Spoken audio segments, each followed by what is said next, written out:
Good evening to all of you. आपका स्वागत है हमारे चैनल इंग्लिश क्लासेस पर।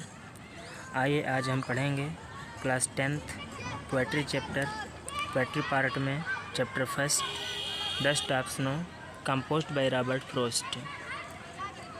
इस कविता का सेंट्रल आइडिया पढ़ेंगे बिल्कुल सिंपल लैंग्वेज में। Dust of snow is a beautiful short poem composed by Robert Frost. Dust of snow Robert Frost के द्वारा लिखी गई एक सुंदर लघु कविता है। This poem expresses the significance of small things that can change our mood.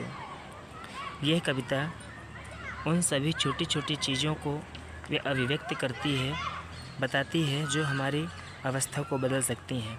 The poet has mentioned crow and hemlock tree in this poem that are believed to be symbols of bad omen. कवि ने इस कविता पर कौवे को और धतूरे के पेड़ को उल्लिखित किया है, जिनको बुरे शगुन के रूप में माना जाता है, ऐसा विश्वास किया जाता है। The poet describes the dark, depressive and bitter side of nature to present his similar mood. कवि ने अपने अंधकार और तनाव तथा कड़वे पहलू को प्रकट करने के लिए प्रकृति की दो चीज़ों को, पहला कौवा और दूसरा हेमलॉक ट्री, दोनों को चुना है।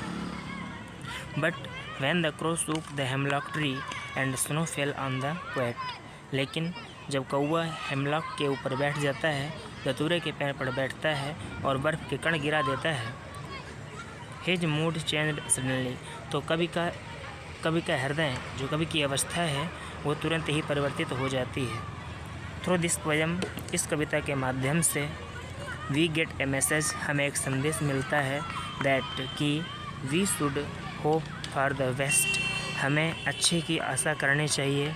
भले ही हमारी जो स्थितियां हैं वो अच्छी ना हों, एकदम ख़राब हों, फिर भी हमें अच्छे की आशा रखनी चाहिए।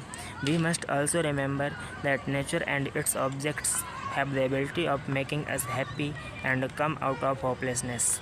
हमें यह भी याद रखना चाहिए कि जो प्रकृति है और इसके जो हिस्से हैं, इसके जो चीज़ें हैं, ये हमारे जीवन को खुश करने में सक्षम हैं, खुश करने में क्षमता रखती हैं और हमारे निराशा को भी बाहर करने की क्षमता रखती हैं। उम्मीद करते हैं आप सभी को ये सेंट्रल आइडिया समझ में आ गया होगा।